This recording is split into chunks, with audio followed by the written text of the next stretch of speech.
On aurait dû mettre un petit jingle. Bonjour à tous. Merci d'être là pour ce premier webinaire Monde des dents organisé dans le cadre de la semaine Aidants proches. Alors, je me présente, je m'appelle Anne Remacle et je serai la madame loyale de ce webinaire. Mais bien évidemment, je ne suis pas seule. Et donc, pour cette première, et avec nous aujourd'hui, nous avons Ludovic Grodan. Bonjour Ludo. Bonjour. Tu vas bien? Ça va très bien, merci. Allez, super. Alors, Ludovic Grodan est ergothérapeute à Solival. Ce sera notre orateur principal du jour et avec lui, nous allons partager quelques moments clés d'une journée, du quotidien d'un aidant proche et identifier un petit peu les petits trucs et astuces pour éviter la mobilisation parfois très intensive des muscles du dos lors de toutes les manipulations fréquentes tout au long de la journée. Voilà. Alors, Ludovic sera accompagné de Bernardo, son assistant démo, mystérieux comme Greta Garbo. Bonjour Bernardo. Voilà. Et puis, nous aurons aussi notre conseillère en autonomie, Juliana Burdio. Bonjour, Juliana. Bonjour. Voilà. Bonjour. Voilà. Juliana, elle viendra nous raconter dans une deuxième partie de ce webinaire. Elle nous racontera un peu en quoi consiste son métier de conseillère en autonomie et comment notamment identifier les besoins des aidés, mais aussi des aidants proches. Elle devra aussi, ensuite nous parler de la reconnaissance des aidants proches, un nouveau statut accordé à ces derniers, un premier pas vers des avantages sociaux pour les aidants proches. Voilà, elle va un petit peu venir nous expliquer ça et nous raconter les démarches administratives pour pouvoir acquérir ce statut. Et puis, vous ne la voyez pas, mais elle est avec nous aussi en coulisses, notre régisseuse de choc, Françoise Delens, responsable du service Infor Santé. Bonjour François. Bonjour Françoise. Bonjour à tous.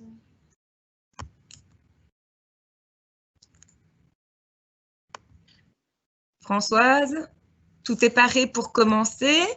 Peut-être as-tu des petits conseils à donner? Oui, alors, quelques conseils pour commencer. Donc, nous allons avoir ici une petite séance. Vous ne connaissez peut-être pas le principe des webinaires. Le déroulement de la séance, c'est que ça va durer environ 1h15. Vous avez la possibilité de mettre sur pause. Donc, vous avez un petit curseur, une petite barre de défilement au bas de votre écran. N'hésitez pas à mettre sur pause si vous avez besoin d'aller chercher un petit snack ou autre. Et vous revenez et vous pouvez revenir ou avancer et nous rejoindre en direct. On vous propose de poser vos questions durant toute la présentation, via l'icône en haut à droite de votre écran, avec l'interrogation. Nous y répondrons pendant ou en fin d'atelier en fonction. Et vous pourrez assister à l'enregistrement de cette séance si vous avez loupé une partie, si vous voulez des demandes en cliquant sur le lien que vous aviez reçu pour nous rejoindre aujourd'hui. Alors, vous pouvez contacter via l'adresse aidantproche.liège@mc.be si vous avez la moindre question à l'issue de cette séance. Voilà, n'hésitez pas à intervenir donc par les questions-réponses. Comme ça, nous pouvons répondre, poser les questions à nos intervenants en direct. Je repasse la parole à Anne. Voilà. Désolée, quelques petits soucis techniques avec mon téléphone que je pensais avoir éteint. Voilà, c'est comme un peu au cinéma. Il fallait que j'éteigne et j'ai zappé. Voilà. Eh bien, après ces petits rappels d'usage pour que tout se déroule bien, je propose, avant de commencer, quand même de rendre la parole ou de donner la parole à Ludovic pour qu'il nous explique un petit peu d'abord au préalable qui est ou qu'est-ce que Solival. Voilà, merci Anne. Donc bonjour, moi c'est Ludovic Grodan, je suis ergothérapeute chez Solival. En fait, on est une ASBL qui travaille en partenariat et au sein de la mutualité chrétienne. Le but de notre travail est vraiment de trouver ensemble des possibilités d'adapter le domicile et ou de trouver des aides techniques, si vous voulez, pour aider la personne non seulement concernée par les difficultés, mais également la personne aidante. Donc en effet, c'est le but aujourd'hui de voir un petit peu le matériel qu'on va pouvoir mettre en place chez une personne qui a des difficultés, mais pour aussi aider la personne qui doit tous les jours manipuler la personne qui a des difficultés. Alors, évidemment, ici, aujourd'hui, avec Bernardo, on n'a pas tout le matériel à disposition, donc on va peut-être devoir faire appel un petit peu à votre imagination pour un petit peu visualiser les différentes situations problématiques. Mais voilà, sachez qu'on est un service conseil gratuit et sur base d'un coup de téléphone, on peut se rendre chez vous pour trouver ensemble différentes solutions pour pouvoir vous aider. Donc voilà, ça c'était un petit mot d'introduction pour savoir un petit peu qui on était. Alors, nous allons peut-être commencer la démonstration avec une journée type. Donc forcément, la journée commence par quoi? Par le fait de devoir sortir du lit. Déjà, rien que cette situation, ce mouvement peut représenter des difficultés pour la personne forcément qui a une problématique, mais aussi pour la personne aidante. Donc nous allons voir aujourd'hui avec Bernardo quels sont l'ensemble de petits matériels que l'on peut mettre en place pour faciliter la sortie du lit, pour bien commencer la journée. Alors, premièrement, il faut savoir que le lit, en général, il est souvent trop bas. Donc, ça veut dire que la personne qui doit pivoter, s'asseoir sur le matelas et se relever du lit peut avoir des difficultés. Alors, la première solution qu'on va pouvoir mettre en place pour faciliter ce changement de position, c'est d'utiliser, par exemple, des plots rehausseurs que l'on va pouvoir installer en dessous du meuble. Alors, ici, j'en ai 4 et on va venir les installer en dessous du lit canapé de Bernardo. Comme ça, vous allez voir la différence entre la hauteur qui actuellement est trop basse et puis la hauteur qui sera surélevée grâce au plot. Alors, je vais demander à Bernardo de bien vouloir se relever du canapé. On va simplement installer les plots qui sont ici en dessous des pieds du lit. Donc, toujours bien faire attention à votre dos, hein, évidemment. On ne se plie pas n'importe comment pour venir installer le matériel. Je vais mettre les autres pieds à l'arrière. Plus qu'à 1 mètre. Et voilà. Ici, on peut déjà se retrouver avec un lit qui est surélevé pour que Bernardo, une fois en position assise, ait beaucoup plus de facilité pour se relever. Alors, Ludo, petite question. Ces plots-là, c'est pour tout type de lit? Ça se met sur tout type de lit? Alors, c'est une très bonne question. Ce modèle-ci peut convenir sur la plupart des modèles de lit. Maintenant, ce qu'il faut savoir, c'est que il faut bien étudier le diamètre et la forme du pied du lit parce que ça va influencer l'achat du modèle de plot. C'est pour ça qu'il faut être bien conseillé et bien regarder les pieds de son lit avant d'acheter du matériel parce que le plot dispose d'un creux et il faut que le pied du lit puisse rentrer dans le creux pour stabiliser la hausse. Donc en effet, c'est une bonne question, il faut faire attention. Ok, merci. De rien. Alors, la deuxième et même la première difficulté qui peut se présenter, c'est déjà de se relever de la position assise. Couché, pardon. Alors, imaginons que le canapé est le lit de Bernardo. Nous allons mettre la couette. Voilà. Alors, ce qu'on peut conseiller comme deuxième petit matériel, c'est d'opter pour une barre de lit. Alors, voici un modèle de barre de lit qui dispose d'une base qu'on vient glisser sous le matelas et qui va offrir une barre d'appui sur le côté pour que la personne puisse s'y agripper pour sécuriser et faciliter ses changements de position. On va voir comment ça marche avec Bernardo. Donc, imaginez que la couette ici sur le canapé, c'est le matelas. Je vais soulever le matelas, venir glisser la barre sous le matelas, et alors, Bernardo, on va s'installer sur le lit. Voilà. Donc, imaginez que là, Bernardo est couché dans son lit. Il peut maintenant disposer d'un appui stable qu'il va pouvoir agripper de ses 2 mains pour pivoter et sortir du lit.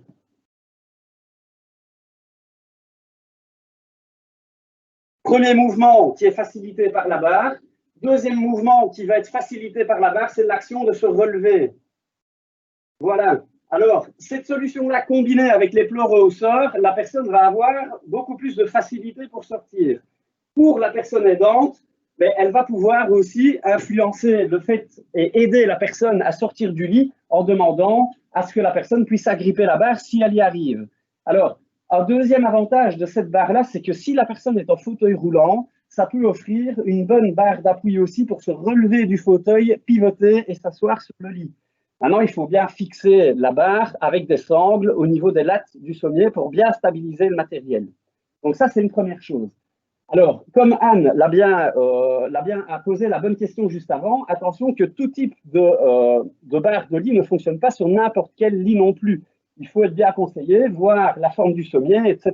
Mais ça, on peut se déplacer pour trouver le bon modèle.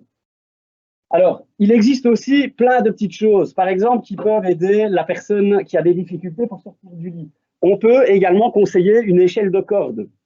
Donc, l'échelle de corde, on va fixer au pied du lit, et si on la donne à la personne qui doit sortir du lit, si elle en a la force, elle peut se tracter sur l'échelle de corde pour s'aider à se mettre en position assise et ensuite pivoter.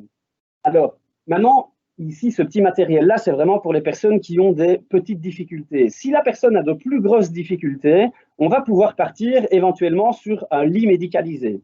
Et là, on va voir avec la dia du PowerPoint, je vais vous montrer deux modèles de lits qui peuvent être mis en place. C'est des lits médicalisés tout simplement, qui ont, eux, l'avantage de pouvoir avoir un sommier qui est réglable au niveau du dossier et au niveau des jambes. Ce qui veut dire que la personne va pouvoir elle-même, avec la petite télécommande, se positionner dans une position qui lui permet de faciliter la sortie du lit, mais surtout, elle va pouvoir rehausser la hauteur du sommier pour s'aider à se relever de la position assise à partir du matelas. Ce qui va permettre à la personne aidante également de faciliter le mouvement qu'elle va devoir réaliser avec la personne à aider pour sortir du lit. Donc ça, c'est vraiment du matériel qu'on peut trouver soit en location, soit à l'achat, mais en tout cas, c'est du matériel qui est souvent utilisé. Je suppose que vous connaissez et que vous avez déjà vu des modèles de lit, mais ce qui est important, c'est de ne pas oublier qu'on peut régler la hauteur du sommier. C'est quasi la chose la plus importante au niveau du lit. Alors, pour les personnes qui ont vraiment de très grosses difficultés et qui ne savent plus du tout aider, comme Bernardo, la personne aidante, on va peut-être alors pouvoir partir sur un soulève-personne mobile que l'on va voir sur la dia suivante.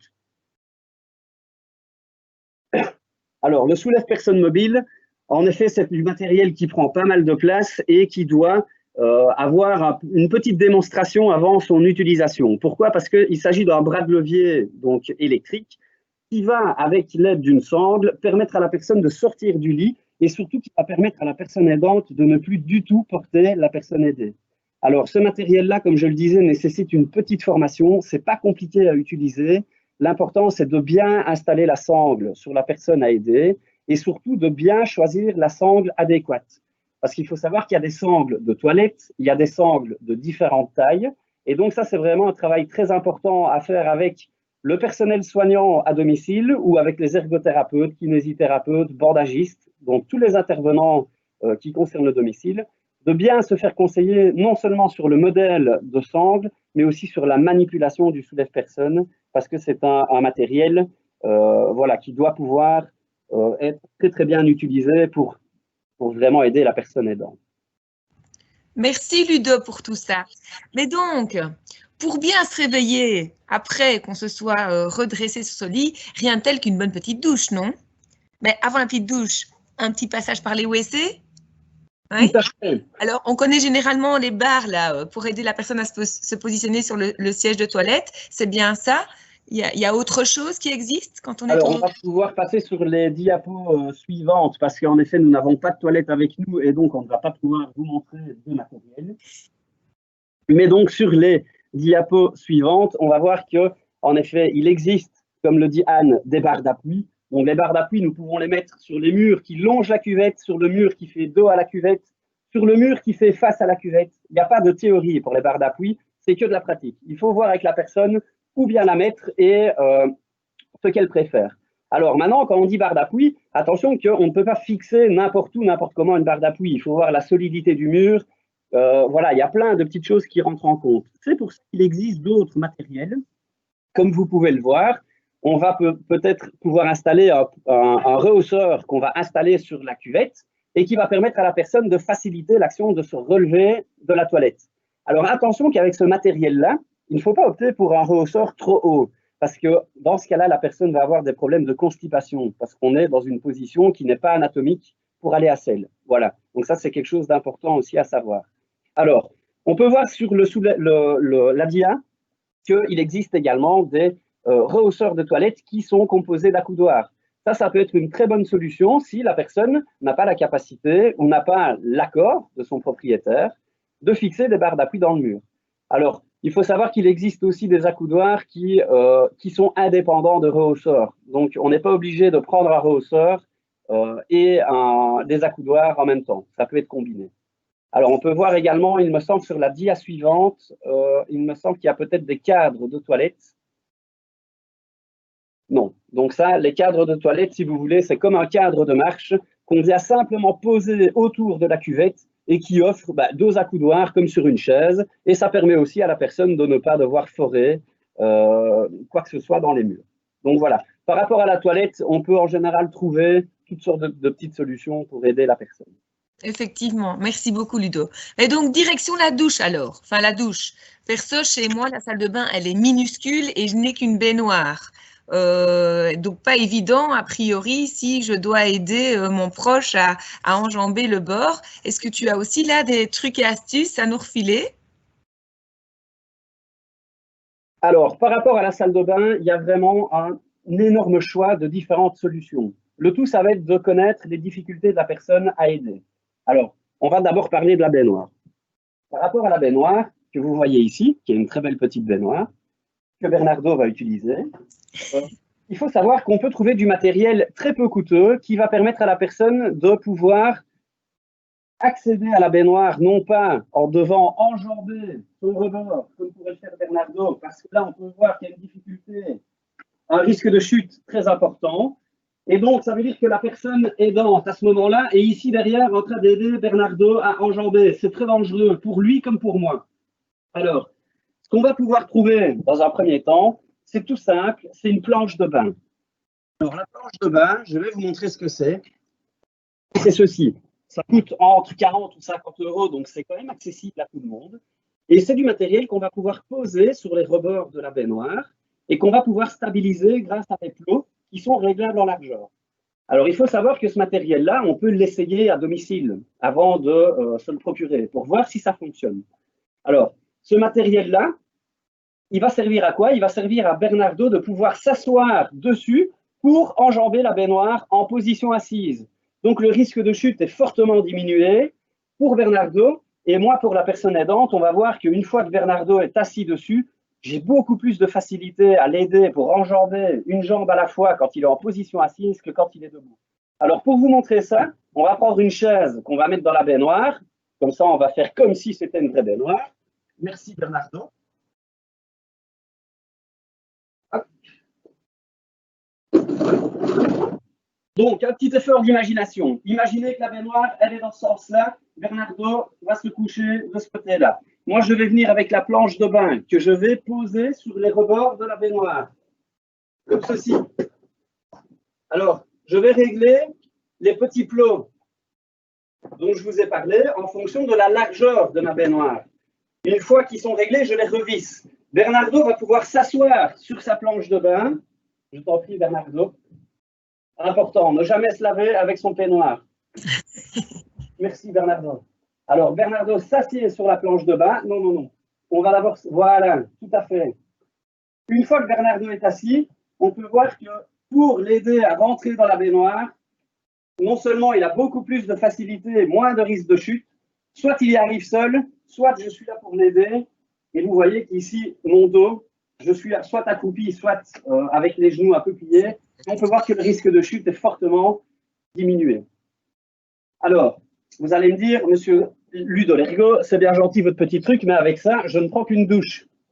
En effet, ça permet de sécuriser l'action de rentrer et de sortir de la baignoire. Alors, si Bernardo désire se doucher en station debout dans sa baignoire, on peut conseiller une barre d'appui à fixer contre le mur pour qu'il puisse se relever et se mettre debout dans la baignoire. Mais on ne prend plus de bain. Alors, il faut savoir qu'il existe aussi du matériel un peu plus coûteux qui permet à la personne de non seulement s'asseoir sur la baignoire, de pivoter en position assise, comme Bernardo l'a fait, mais après qui permet de descendre dans le fond de la baignoire. Je vais vous montrer deux modèles différents. Il existe un modèle un peu plus stable qui ressemble à une chaise et il existe un modèle gonflable. toujours demander à essayer ce matériel avant l'achat parce qu'il faut pouvoir un petit peu s'approprier ce matériel-là pour voir si on est à l'aise avec. Très important. Alors, on va retirer la chaise. Bernardo va ressortir de sa baignoire en position assise comme ceci. On ressort de la baignoire avec la planche de bain. Je vais retirer la chaise et je vais vous montrer le premier modèle. C'est ce qu'on appelle une chaise de bain électrique. Donc, si vous voulez, c'est électrique, mais attention, c'est conçu pour aller dans l'eau. Il n'y a pas de souci d'électrocution, etc. Ce modèle-ci, d'ailleurs, n'est pas branché sur secteur. Il fonctionne avec une batterie. Alors, donc vous voyez que c'est une chaise. C'est un petit peu lourd, hein, ça pèse une dizaine de kilos. Donc, c'est ça qu'il ne faut pas tout le temps le manipuler. Alors, on ouvre la chaise, on vient l'installer dans le fond de la baignoire. Bon, ici, je triche parce que je n'ai pas une vraie baignoire. Parfait. Alors, je prends la télécommande que je viens relier au matériel. J'allume le petit bouton, il y a une flèche vers le haut, une flèche vers le bas. On va remonter le matériel. Ça met un peu de temps, ça fait du bruit. Voilà, désolé, il était mal mis dès le début. Voilà. C'est vraiment du matériel qui permet à la personne de pouvoir reprendre un bain. Il faut vraiment que la personne, ce soit une envie pour elle. Si la personne nous dit qu'elle prend un bain tous les mois, on ne va pas partir sur du matériel comme ceci. Ça ne sera pas intéressant pour la personne. Mais si le bain, par exemple, peut représenter quelque chose qui diminue des douleurs articulaires avec l'eau chaude, ça peut être intéressant, par exemple, d'opter pour du matériel qui permet à la personne de reprendre un bain. Alors, on peut voir que l'assise commence à arriver au niveau du rebord de la baignoire, tout doucement. On a des palettes ici qui permettent d'éviter qu'il y ait un espace entre l'assise et le rebord de baignoire, ce qui va permettre à Bernardo de s'asseoir comme sur la planche.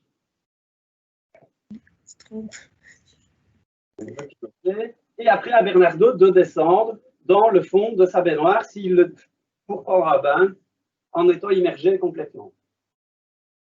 Donc, comme je vous le dis, c'est un petit peu lent, mais ça permet vraiment à la personne de descendre dans le fond de la baignoire. On voit d'ailleurs que Bernardo descend tout doucement. Et alors, quand l'assise va être vraiment tout au fond, on va voir que le dossier va s'incliner légèrement vers l'arrière pour que Bernardo puisse être en position couchée dans son bain. Tout ça se fait de manière automatique. Il ne faut pas activer un autre bouton pour incliner le dossier. Donc, tout est automatique avec un seul bouton sur la majorité des différents modèles.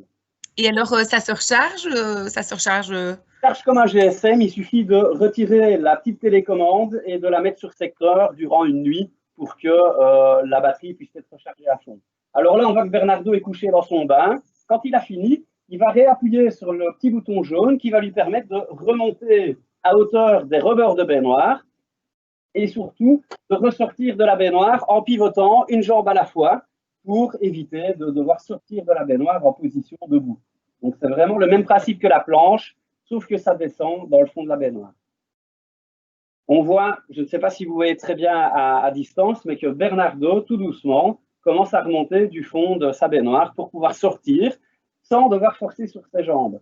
Alors, ça me permet à moi, personne aidante, de ne pas devoir aller aider Bernardo du fond de sa baignoire à ressortir. Là, c'est là que je vais me faire mal au dos. La baignoire, ça glisse. Donc, c'est vraiment un réel danger, la sortie du bain, quand on a une personne qui a des difficultés. Ici, la personne va peut-être même pouvoir utiliser seule ce matériel-là. Et la personne aidante, elle n'est à la limite même plus dans la pièce. Donc, elle va pouvoir refaire d'autres activités. C'est vraiment du petit matériel à ce moment-là qui peut quand même permettre de soulager non seulement la personne qui a des difficultés, mais aussi moi en tant que personne aidante. Alors là, on voit que Bernardo arrive sur les rebords de la baignoire. Il va pouvoir pivoter une jambe à la fois pour sortir du rebord. Voilà.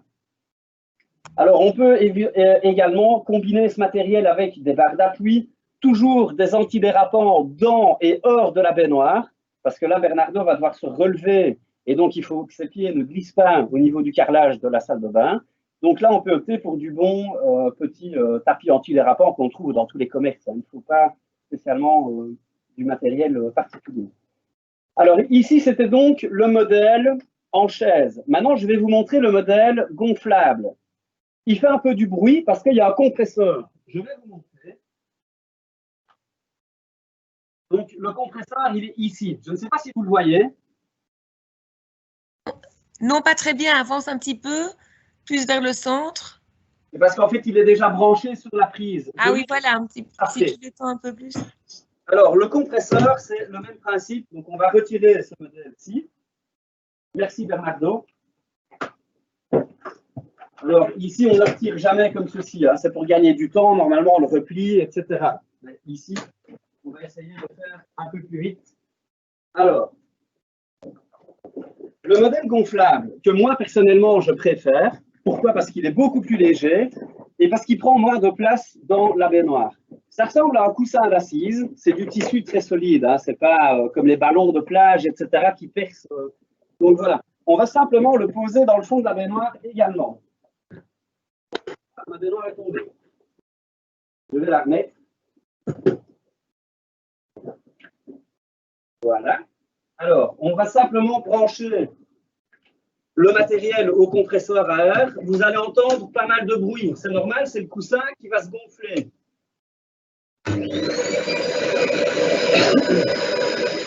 Effectivement, ça fait un peu de bruit. Hein.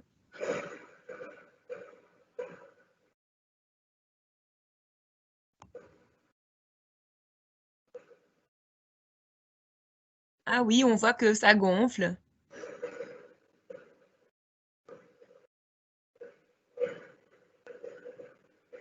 Tout ça nécessite donc d'avoir une prise dans la salle de bain.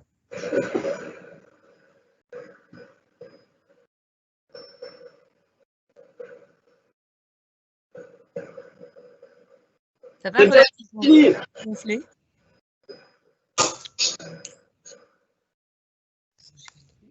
C'est mon casque. Voilà, le matériel s'arrête automatiquement une fois qu'il est gonflé à bloc. Alors, ce matériel-là, on voit qu'il est également à hauteur du rebord de la baignoire. Donc, Bernardo va également pouvoir s'asseoir dessus pour enjamber la baignoire en position assise. Alors, attention, normalement, Bernardo, il a plus de stabilité parce que la baignoire qui englobe le matériel permet de stabiliser l'assise. Voilà, Bernardo est installé dans le fond de sa baignoire. Bernardo prend la télécommande et peut descendre maintenant dans le fond de sa baignoire. Ça ne fait pas de bruit. En tout cas, moins.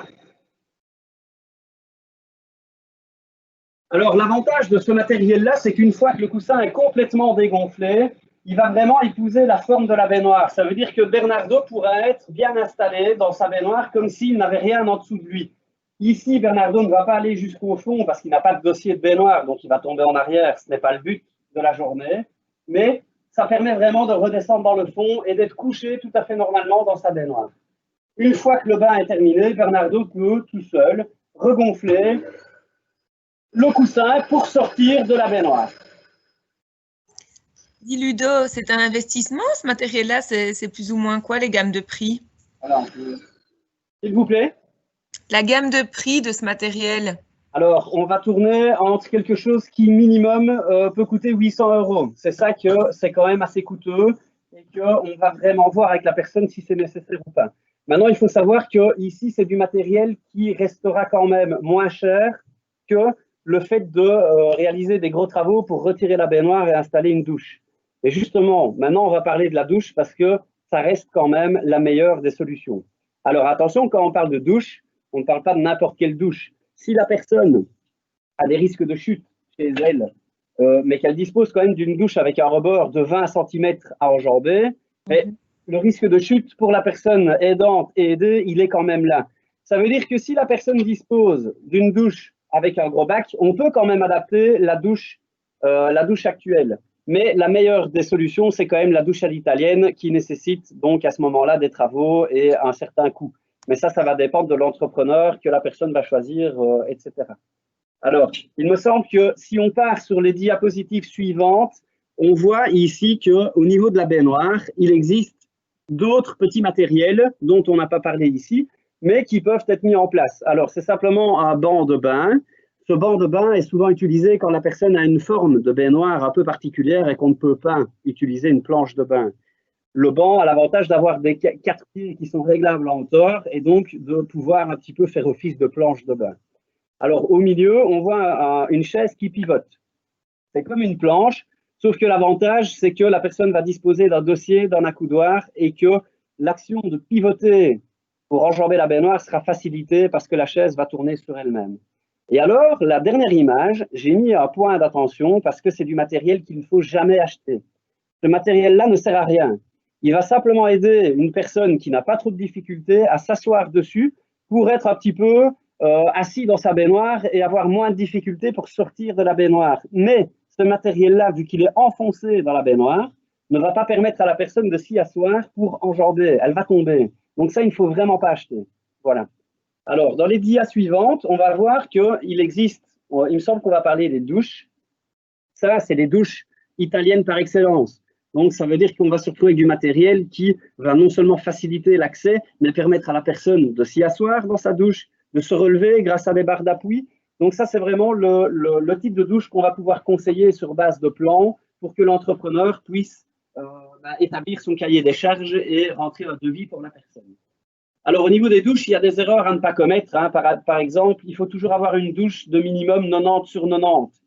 Parce que si on va en dessous de ces dimensions-là, mais on risque d'avoir des difficultés s'il y a un fauteuil roulant, s'il y a un cadre de marche, etc.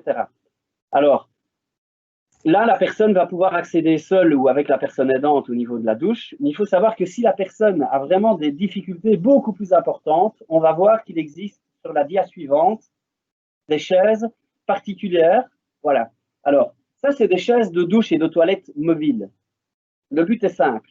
Le but, c'est d'installer la personne sur ce type de chaise. Donc, pas celle de la bleue, c'est pour les enfants. Donc, je vous le dis tout de suite, c'est la même chose, mais c'est pour les enfants. Alors, les deux modèles blancs, c'est pour les adultes. Et alors, le premier modèle, c'est une chaise classique qui va permettre à la personne aidante d'installer la personne aidée sur cette chaise-là et d'aller glisser au-dessus de la cuvette pour que la personne aille à la toilette, et puis après de conduire la personne directement dans la douche pour éviter les changements de position dans la douche. Ça veut dire que Bernardo, ici, je pourrais l'installer de son lit sur la chaise, et si je dispose d'une douche à l'italienne, conduire Bernardo directement dans la douche sans qu'il ne doive se relever sur un siège de douche ou autre chose. Ça, c'est pour la personne aidante, c'est du matériel qui est vraiment impeccable, parce qu'on limite les changements de position, et donc on économise pas mal de transferts et donc son dos. Alors, maintenant, on peut voir qu'au milieu, il y a une chaise qui est inclinable. Ce type de chaise-là est vraiment conçu pour les personnes qui ont des problèmes ou en tout cas une atteinte de l'équilibre en position assise. Ça va permettre à la personne de pouvoir être installée en arrière pour ne pas qu'elle glisse vers l'avant, tout simplement pour se laver. Alors, comme je le disais, c'est du matériel qui nécessite une douche à l'italienne et pas n'importe quelle douche à l'italienne. Une douche, comme je le dis, de minimum 90 sur 90. Donc, c'est vrai qu'il faut… tout le monde n'a pas la possibilité, non seulement financière, mais aussi la possibilité technique de réaliser de telles adaptations ou autres. Si vraiment c'est trop compliqué, il ne faut jamais oublier qu'il y a le personnel soignant ou alors qu'on peut faire la toilette au lit. Parfois, ça reste une solution beaucoup plus pratique, même si elle est moins confortable pour la personne, mais qui n'est pas à négliger non plus. Ludo, j'ai une petite question du public et une autre à moi. Je vais d'abord poser la mienne et puis je poserai la question du public. Est-ce que pour toutes ces adaptations du domicile, il y a des subsides de la VIC ou co-caisse qui peuvent intervenir ou c'est vraiment toujours sur fonds propres? Non, c'est une excellente remarque. Alors, la VIC peut intervenir sur base d'un dossier conseil et d'un bilan médical. Elle peut intervenir pour l'adaptation d'une douche, pour l'achat de ce matériel-ci, pour tout type de matériel dont on est en train de discuter. Donc ça, c'est vraiment du matériel où la VIC peut intervenir. Mais avec le gros mais que la personne doit avoir introduit une demande avant ses 65 ans et qu'elle rentre dans les conditions pour avoir l'accord. Par exemple, une personne qui a des difficultés comme Bernardo, dont on vient de voir qu'il sait utiliser une planche de bain, ça m'étonnerait que la VIC intervienne pour une douche à l'italienne. Il faut voilà, pouvoir faire de l'aménagement, entre guillemets, en bon père de famille. Maintenant, ils fonctionnent quand même au cas par cas et ils vont se baser sur les dossiers des ergots qui vont aller au domicile pour voir s'ils interviennent ou pas. Mais je le répète, il faut pouvoir, malheureusement, avoir en dessous de 65 ans et avoir évidemment un bilan médical pour introduire une demande auprès de la VIC. Sinon, si c'est une personne de plus de 65 ans qui doit faire appel à une entreprise pour une douche à l'italienne, malheureusement, c'est sur fonds propres. Ok. Et alors la deuxième question, c'était sur de nouveau les baignoires, non plus les douches, mais les baignoires. Les baignoires à porte, c'est bien ça ou pas? Alors, non, nous, on n'en conseille jamais. Pourquoi? Parce que souvent, la baignoire à porte va quand même disposer d'un bon rebord à enjamber. Donc, on va ouvrir la porte, mais une fois qu'on a ouvert la porte, il y a quand même une vingtaine, si pas plus, de centimètres à enjamber. En plus de ça, au niveau du coût, ça coûte si pas plus cher qu'une douche à l'italienne. Donc, à choisir, si je dois faire des travaux chez moi parce que j'ai des difficultés, on va principalement opter pour une douche à l'italienne plutôt qu'une baignoire à porte. D'accord, merci beaucoup Ludo. Mais bon, tout ça, ça nous a un peu creusé l'estomac.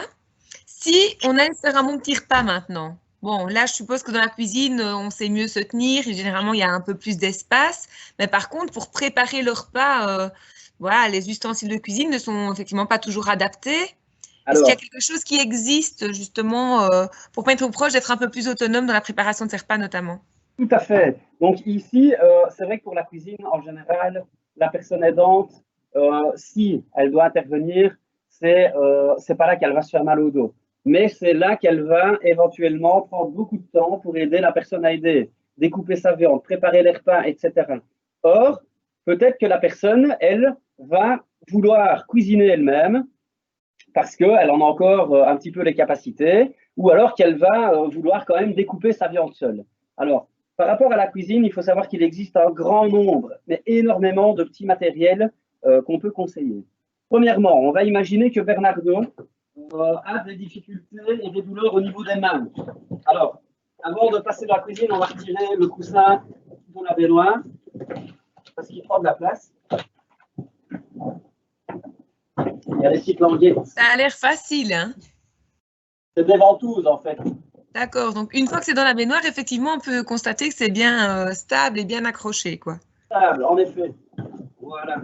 Il n'y en a plus qu'une à enlever. Il faut trouver la petite lichette, comme on dit chez nous.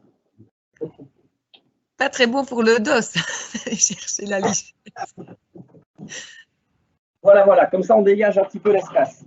Alors, si Bernardo a des difficultés pour ouvrir, par exemple, une bouteille d'eau, parce qu'il a soif, il faut savoir qu'on peut simplement conseiller, pour commencer, un petit capuchon, comme ceci, anti-dérapant. Ouais. C'est du caoutchouc que Bernardo va pouvoir installer simplement sur le bouchon de sa bouteille. Alors, on voit qu'il est installé. Ça va permettre à Bernardo d'avoir beaucoup plus de force pour ouvrir, par exemple, sa petite bouteille d'eau. Ça marche.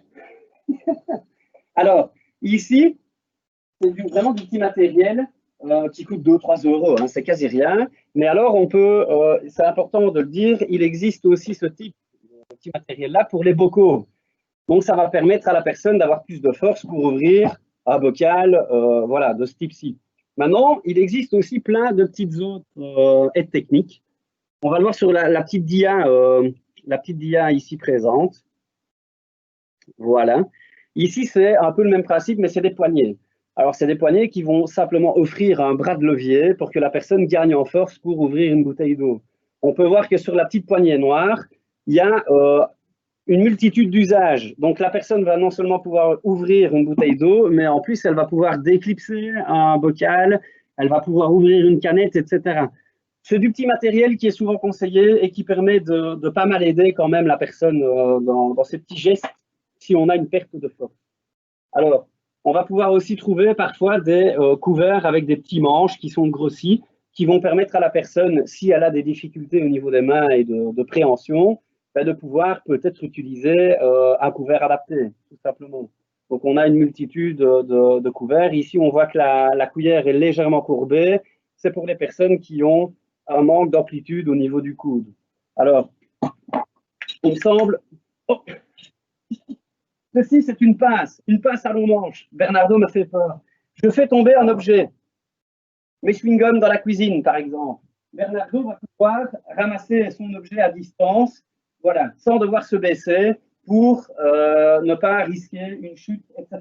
C'est du matériel qui peut s'utiliser évidemment dans toute la maison, que ce soit au niveau de la chambre, au niveau de la salle de bain, etc. On va partout. C'est un matériel qui est souvent utilisé, hein, cette petite pince. Alors, il me semble que dans les dias suivantes, on va aussi voir du matériel de cuisine.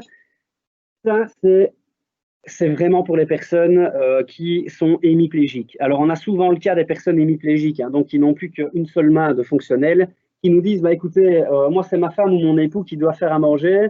Or, c'est quelque chose que j'aime vraiment bien faire ou que j'aimais faire et que je ne peux plus faire. Et donc, on se retrouve dans une double situation compliquée. La personne ne peut plus le faire elle-même et en plus, c'est la personne aidante qui doit tout faire. Alors, ce type de matériel-là, ça va permettre à la personne qui n'a plus qu'une seule main de pouvoir cuisiner.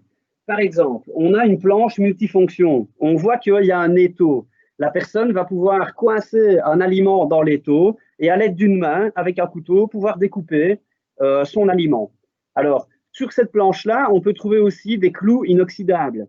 C'est des clous dans lesquels on va pouvoir venir fixer une patate, par exemple, pour la bloquer et venir l'éplucher à une seule main. On peut trouver un éplucheur, on peut trouver aussi des petits rebords sur le côté de la planche. Je ne sais pas si on le voit près de l'oignon rouge, là. Si vous voulez, il y a un rebord au niveau du coin. Ça va permettre à la personne de venir simplement mettre sa tranche de pain à cet endroit-là et à une seule main de la tartiner sans que la planche sans que la tranche plutôt ne parte partout. Ça, c'est vraiment du matériel qui est vraiment top. Alors, on voit ici au milieu qu'il y a une sorte de socle dans lequel la personne va pouvoir venir installer un récipient pour l'ouvrir à une seule main. Ça permet de bloquer le récipient, en fait, parce qu'on a souvent le cas des personnes qui n'ont plus qu'un bras, aucune main fonctionnelle. Qu'est-ce qu'ils font? Ils mettent leur bouteille ici et puis après, ils ouvrent avec une seule main. Et alors, on se retrouve avec des petites éclaboussures ou des difficultés, voilà. C'est du matériel vraiment qui permet d'aider l'ouverture. Ça peut être combiné avec les petits capuchons comme ceux-ci, ou alors avec les poignées dont on a parlé juste avant. C'est tout à fait compatible. Et alors, on peut voir que le couteau sur le côté, ça c'est vraiment quelque chose d'intéressant qui permet à la personne de découper elle-même sa viande. À l'aide d'une seule main, elle va, avec le mouvement de balancier, pouvoir découper tous ses aliments dans l'assiette, reposer le couteau et manger avec sa fourchette à une seule main. Tout ça, ça permet à la personne aidante de ne pas spécialement devoir intervenir dans tous les gestes de la vie quotidienne. Ça fait du bien pour le moral de la personne qui est aidée et ça soulage aussi un petit peu la personne aidante. Comme on le disait, ce n'est pas au niveau de la cuisine que les douleurs dorsales de la personne aidante interviennent, mais c'est important quand même de souligner ces activités qui sont très importantes de manger. Tout à fait. Et alors, pour cuire, etc., là, si on veut cuire les aliments, on a beaucoup parlé pour ouvrir, pour découper. Il y a des choses qui existent? Oui, on peut voir sur la dia suivante qu'on va éventuellement pouvoir partir sur un robinet qui dispose d'une douchette amovible. Alors, ça va permettre quoi? Ça va permettre à une personne, soit en fauteuil roulant, soit qui a un manque de force au niveau des bras, de pouvoir remplir à distance une marmite sans devoir la ressortir de l'évier. Donc, on met la marmite sur le plan de travail, on remplit la marmite. Si les tacs de cuisson sont trop loin, je glisse la marmite et je viens l'installer sur les tacs de cuisson. Alors, on voit au milieu, c'est ce qu'on appelle des paniers de cuisson. Ça, c'est très important. C'est ce qui va permettre à une personne qui a des difficultés de pouvoir cuire, enfin bouillir ses aliments sans devoir, une fois que c'est prêt, prendre la marmite bouillante et aller les vider dans l'évier. On va pouvoir évider, comme quand on est dans une friterie en fait. Les frites sont prêtes, hop, on égoutte au-dessus du bac et après on verse dans une assiette ou dans un plat. Ce qui permet à la personne, une fois que les aliments sont cuits, d'évider, donc de mettre ses aliments dans une assiette, mais surtout d'attendre que l'eau refroidisse 2-3 heures et de manipuler la marmite une fois que l'eau est froide. On n'a plus d'accident de brûlure, etc. Donc ça, c'est important. Alors, on peut voir ici, après la dernière petite image, que c'est simplement un tire-bord d'assiette qui permet aussi, pour les personnes qui n'ont pas la capacité d'utiliser les deux mains en mangeant, d'utiliser le rebord pour mettre les aliments sur le couvert. Donc voilà, des petits pois ou la fa de l'assiette, ça permet de faciliter la prise en main. Ok, d'accord. Ben, merci pour tout ça. Alors, moi, j'entends aussi l'adage, on dit qui dort dîne. Je propose maintenant, après ce bon repas, qu'on aille faire une petite sieste au salon. Tout à fait. Alors, pour le salon, on peut voir que Bernardo, il est ici installé sur le canapé. Comme pour le lit, parfois le canapé peut être trop bas. Alors, on a vu qu'on a installé des plots au niveau du lit. Ces plots-là peuvent tout à fait être aussi utilisés au niveau du canapé pour permettre à Bernardo de faciliter l'action de se relever. Alors, maintenant, c'est vrai qu'on a parlé de l'action de se relever. Ici, Bernardo, il y arrive seul parce qu'on lui a fourni une petite aide. Si maintenant la personne a un peu plus de difficultés pour amorcer le mouvement de se relever, que ce soit au niveau du canapé, de la baignoire, du lit, on peut, pour faciliter le travail à la personne aidante, utiliser une ceinture de transfert. Je ne sais pas s'il y en a qui connaissent ce matériel-là. C'est une ceinture qu'on va pouvoir installer autour de la personne à aider et qui va offrir à la personne aidante des bonnes poignées qu'on va pouvoir utiliser pour sécuriser et un petit peu faciliter le changement de position. Alors, je vais l'installer sur Bernardo et comme ça, vous allez pouvoir voir un petit peu l'utilisation de ce matériel. Je sais que parfois, il y a des personnes qui aussi l'utilisent sur eux-mêmes. Ça veut dire que c'est la personne aidante qui va la mettre, donc la ceinture autour de sa taille, et qui va demander à la personne aidée de venir agripper les poignets. Il y a plusieurs utilisations possibles, c'est un petit peu en fonction des capacités de chacun. Alors, je vais venir autour de Bernardo mettre la ceinture. Pendant que tu installes la ceinture, je vais rappeler aux participants de ne pas hésiter à poser des questions dans le chat. Voilà, comme ça on peut les poser après en direct à Ludovic. Ou alors, si les questions arrivent par la suite, de nous envoyer un mail à aidanproche en un mot et au singulier, .liège@mc.be. Nous y répondrons avec plaisir. Voilà. Alors voilà, on peut voir que la ceinture est installée sur Bernardo. Alors ici, Bernardo s'est levé pour l'installer. On n'est pas obligé, ça peut s'installer sur une personne qui reste en position assise. Donc ça limite aussi les changements de position. Alors, cette ceinture peut également être utilisée si jamais la personne elle a un kiné à domicile. Le kiné va peut-être pouvoir aussi travailler de manière un peu plus sécurisée la marche avec la personne. Pourquoi? Parce que sinon, le kiné, parfois, il doit tenir sous le bras, il doit tenir le pantalon. Ici, on tient les poignets et on peut marcher avec la personne. C'est un petit détail, mais c'est important. Alors, on va dire que Bernardo va s'installer ici. Il est sur sa chaise de la cuisine, du canapé, peu importe. Bernardo a des difficultés pour se relever, donc c'est moi qui vais devoir intervenir. Alors, sans la sangle, parfois on est comme ceci. Donc on fait toujours bien attention à son dos et on va dire qu'à 3, on part avec Bernardo. 1, 2, 3. Et là, on va essayer de se lever, toujours en faisant en faisant attention à son dos. Alors, ça peut fonctionner, mais c'est peut-être pas très confortable pour Bernardo ni pour moi, etc. Parce que je suis avec des prises qui ne sont pas très stables. Ici, je vais pouvoir soit venir chercher une poignée et avec l'autre main, je viens derrière le dos de Bernardo et à 3, on va se lever. 1, 2, 3. Ça me permet de pouvoir tirer sur la poignée. Alors ici, elle est trop large pour Bernardo. C'est un modèle qui est un modèle L ou M. Donc Bernardo n'est pas une personne très corpulente. Il faut savoir qu'il existe différentes tailles. Donc on voit que c'est un petit peu lâche. Il faut que ça serre normalement bien autour de la taille de la personne. Ça, c'est du petit matériel qui peut vraiment aider la personne aidante. Si ça ne fonctionne pas, c'est trop compliqué, n'oubliez pas qu'on peut revenir sur le soulève-personne dont on a parlé au début de séance. Parce que le soulève-personne peut être utilisé au niveau du canapé, au niveau de la toilette, au niveau du lit, pas au niveau de la baignoire, sûrement pas, ni au niveau de la douche, mais vraiment pour tous les autres espaces de vie. Oui. Et je suppose qu'il y a aussi des fauteuils directement adaptés qui existent.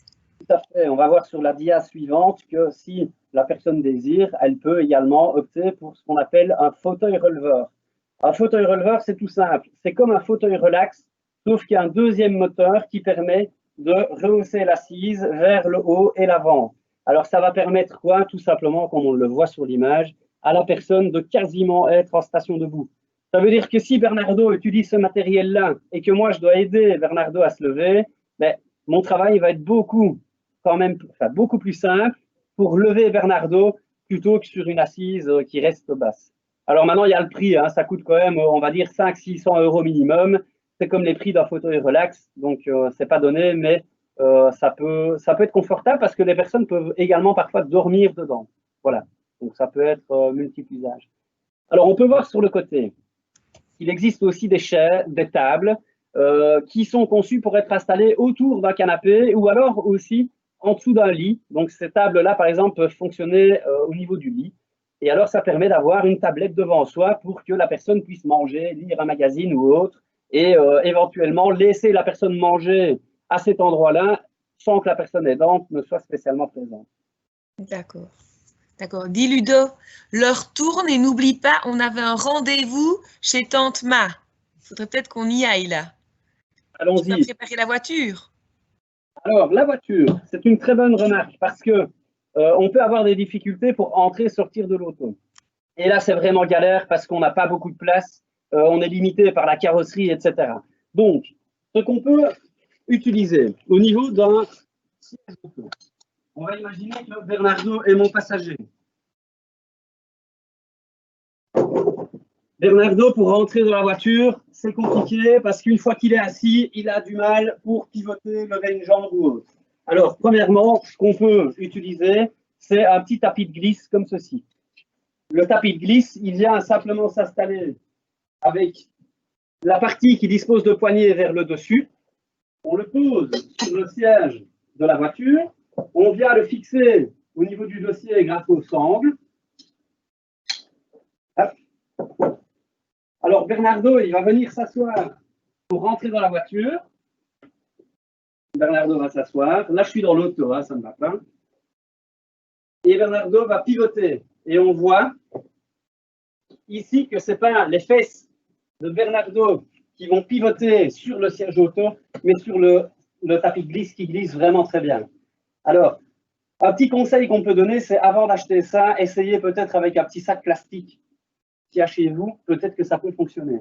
Alors, l'avantage de ce matériel-là, c'est qu'il dispose de poignées. Ça veut dire que si même Bernardo a des difficultés, moi, je peux venir tirer, si je suis assis sur le siège conducteur, je peux tirer sur la poignée pour aider Bernardo à pivoter. Vous voyez, là, il ne fait rien, ses pieds ne touchent pas le sol, Bernardo, il tourne tout seul. C'est quand même un matériel qui permet vraiment de faciliter le pivot. Si, pour se relever de l'auto, Bernardo a des difficultés, il faut savoir qu'on peut installer une petite poignée. Ça, je peux vous montrer des photos si vous faites la demande ultérieurement. C'est simplement une petite poignée qu'on vient glisser dans les crochets de toutes les portières des modèles de voitures. Donc, toutes les voitures ont un crochet qui ferme les portières. Bernardo, il prend la poignée qui est dans son vide-poche, il met la poignée dans le crochet et il va disposer d'une petite barre d'appui sur le côté pour s'aider à se relever de la position assise du fauteuil du siège auto.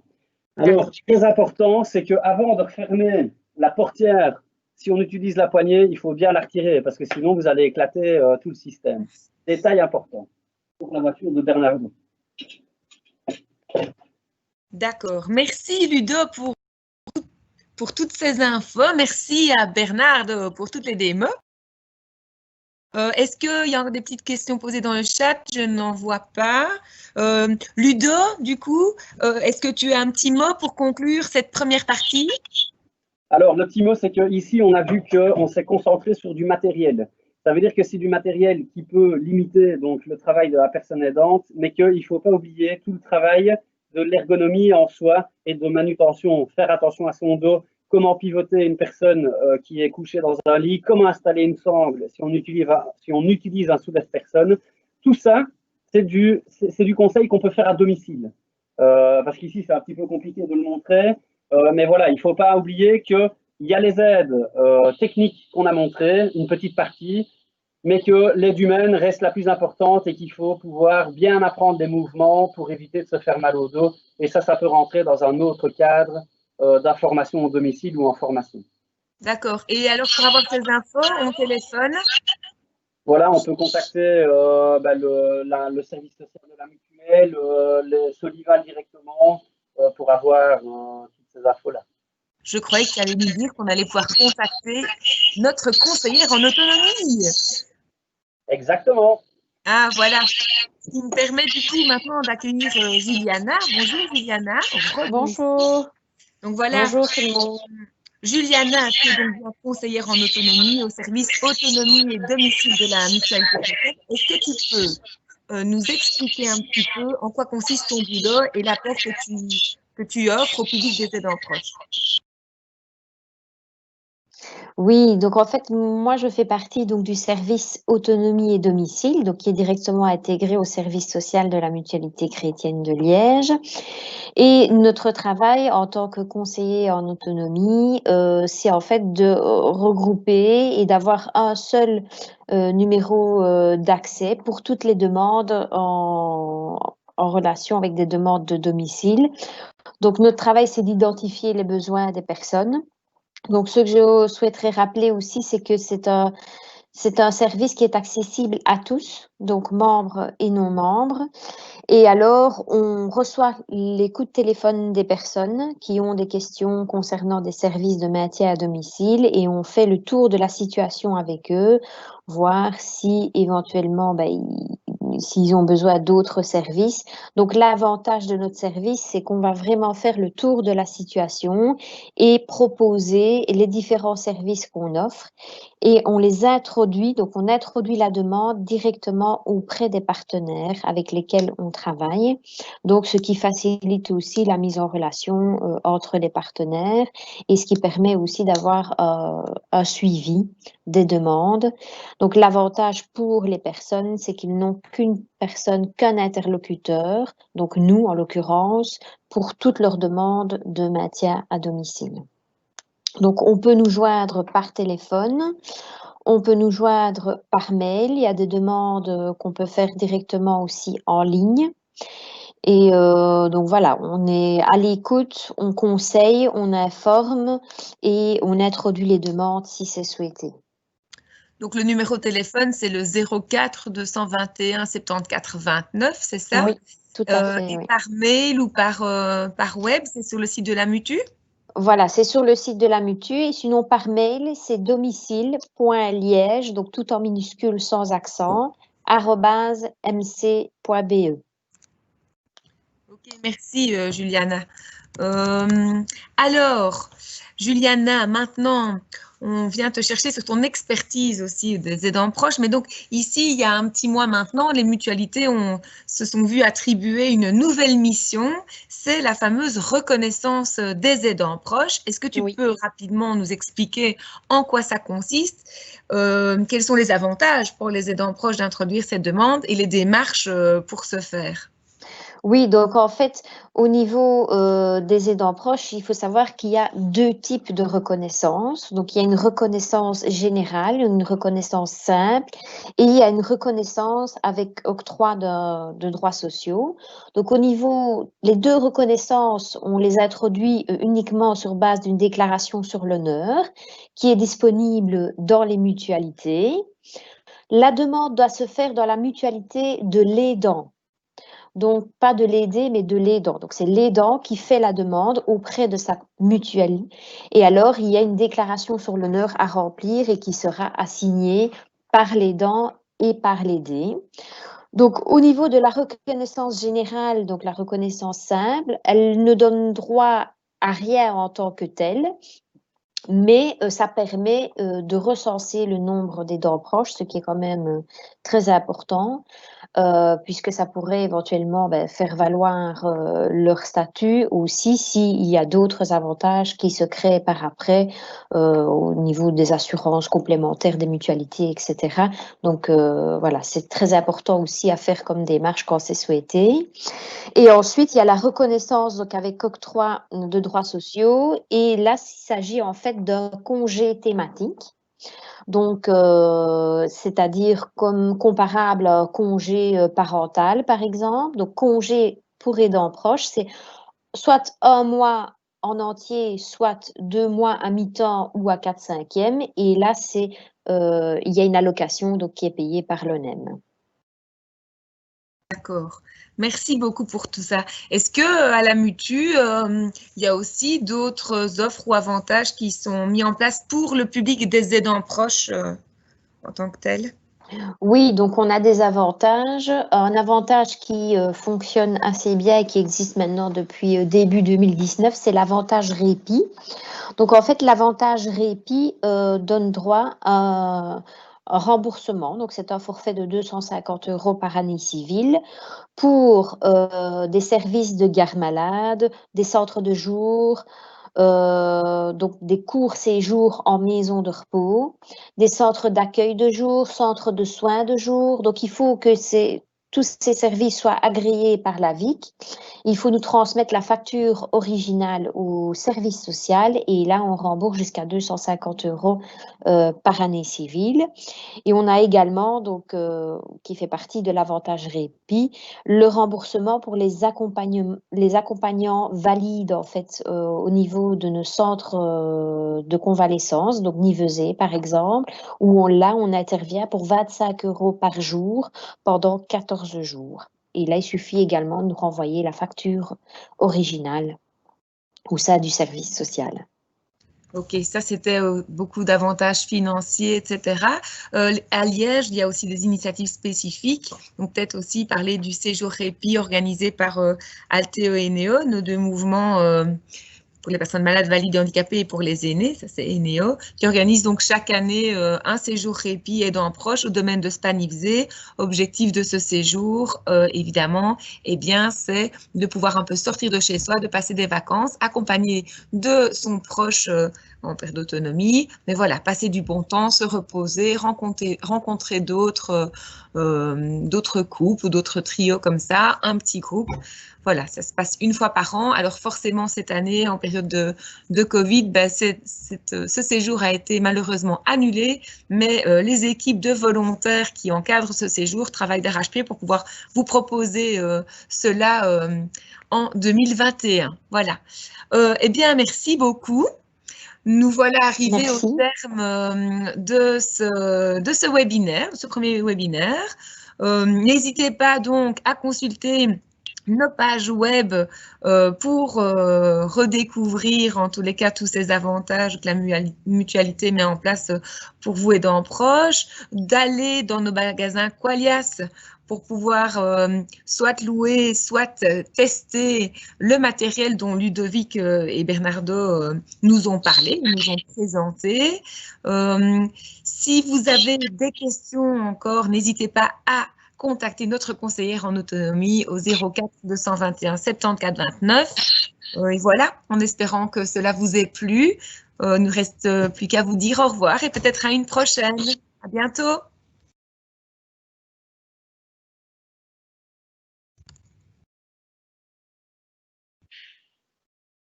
C'est là où normalement il doit y avoir un générique.